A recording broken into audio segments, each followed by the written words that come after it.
I'm here with Ned Loach and Robert Gontier, the producers and creators of 360 Screenings. Thank you for coming here, guys. Thanks for having us.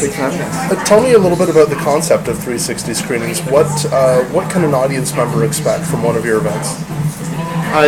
Guests can expect to be fully immersed in the film that we've chosen to adapt, and as soon as they arrive at the venue outside, they've entered the world of the film, and we have actors portraying key characters from the film, and the venue, which is always a Toronto heritage building, is completely adapted and repurposed to reflect the film.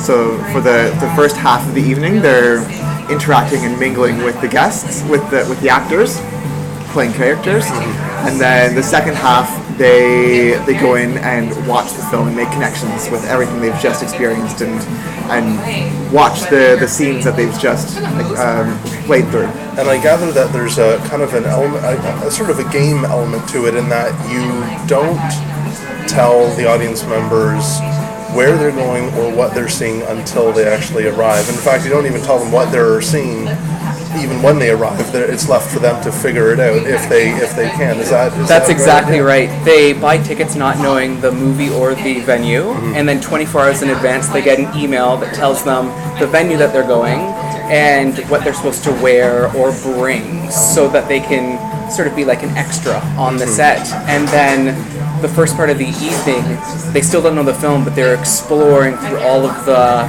specific details, props, even the food that we serve is drawn from the film, and they only know for sure. We love when they guess. They only know for sure when the film starts to roll.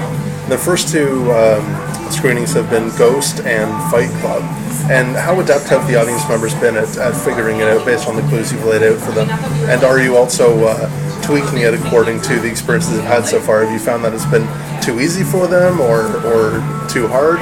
We're definitely tweaking it. For Ghost, it was about 50-50. 50, talking to the people as they mingled around. As soon as the iconic pottery wheel was seen sort of off in the corner, a lot of people guessed at that moment. And of course with Fight Club, we had a lot of professional sort of stage fighters going, so a pretty good amount of people were guessing as well. I think what's most intriguing is when there's still that little bit of doubt, so people delve in a little bit further to make sure it's the film that they're guessing. And everyone has their own personal take on what they're looking at and the specific characters. So we had someone last time who was very convinced that it was going to be Matrix and not Fight Club, and that was really kind of interesting to see why they thought that, and why everything was sort of triggering for them the Matrix instead of Fight Club. And what inspired this concept? How did he come up with the idea?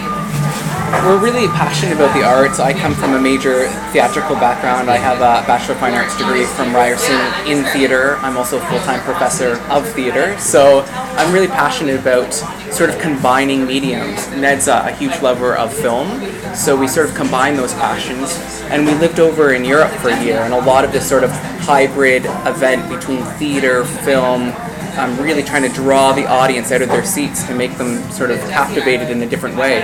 And we wanted to bring that back to Toronto. So we did. Excellent. How do you go about planning a screening? What inspires you to select a film, and how do you match it with the appropriate venue? When we watch a film, we look for specific things like recognizable characters and really iconic set pieces or environments that can be easily recreated. And so things like in Fight Club, the fighters and the soap making and the whole idea of an underground society. Those were things that really triggered for us. And so when we watch a movie, we kind of, now that we're sort of in the depth of the business, we always have this filter on when we watch movies, and we keep on guessing if it could be a good movie to adapt, just based on the specific things that we're seeing and watching for. So yeah, just things like characters, what people eat, specific foods. So there's also a culinary element, like you serve. I mean, I think there's a bar at each of your or like a cocktail hash bar and is. food and things like it's it's more than just kind of a sit and watch sort of experience. No, it's everyone is up sort of roaming around. It's a major sort of social event for the first part of the evening, and we do serve sort of alcohol along with food to try to bring up the social aspect of it, because we love when people are engaging and talking with new people about the creation that they're seeing.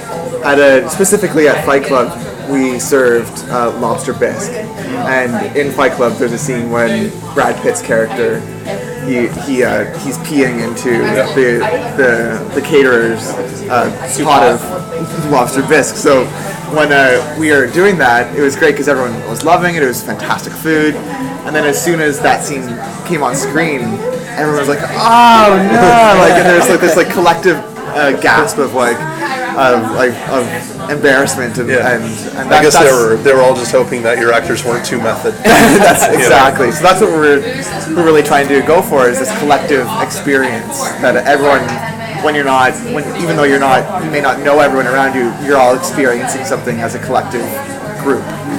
And that's one of the biggest payoffs, I think, watching the audience members watch the film after experiencing that first hour, and how they sort of relate to the film a little bit differently than they would if the experience hadn't happened in the first place. And I understand there's kind of an element of supporting young artists to your events too. Tell me a little bit about that. There is. I'm a really big proponent of trying to ease young artists into this creative industry in the most supportive way possible. So a lot of our actors are just graduating from theater schools across, the Greater Toronto area, and we really pride ourselves on trying to give them some sort of meaty roles that they can sort of bite into, and it's pretty taxing in terms of it's a quick turnaround, and unlike performing on a stage, they're actually improvising with their fellow actors and audience members for the whole sort of first part of the event. So it's a challenge for them, an exciting challenge. This is yet another example of film and multimedia being incorporated into a theatrical setting. It seems like that's an increasing trend. Do you see this as a natural evolution of theater, the merging of the two media? I think I think the arts is always in a state of evolution and moving forward, and this is I think it's a natural place that these two art forms can go, is finding sort of a balance between the two. And when you bring the two art forms together, and this can be for anything, you take out more out of the experience than you may not have seen or taken out of had they not been put together. So it's a great way of supporting each art form. And we always ask ourselves the question, why not? If we can try to push the medium a little bit further, why don't we try it and see what sort of experiment will happen? What will the results be? I think it's at least worth exploring. And so far, our audiences have been really receptive towards it, and especially with the whole idea of immersing guests and having the element of unknown. Our guests have been really sort of open to breaking the fourth wall with the actors and really interacting and challenging our actors to see how much they're aware of their own narrative and their own place in the story of the film. So almost testing them. We're trying to break the story. Exactly. So it's been really great so far, and we've been really happy with it all. Excellent. I know you can't disclose either the film or the venue of your next screening, which I believe is on October 24th. It is, yeah. But can you give us a little hint?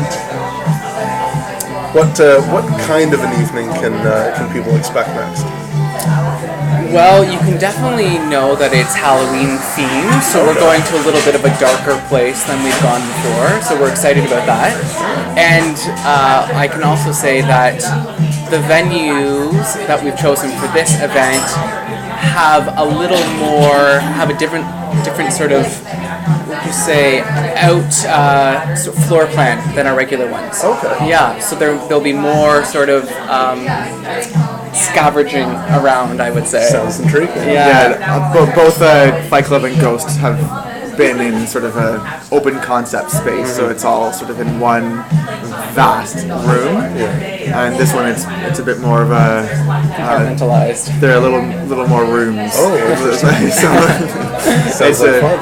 It's been a great challenge and very exciting. And as you can imagine, playing with fear is a really kind of fun thing to work with, and it's been a lot of fun. And where can people get tickets?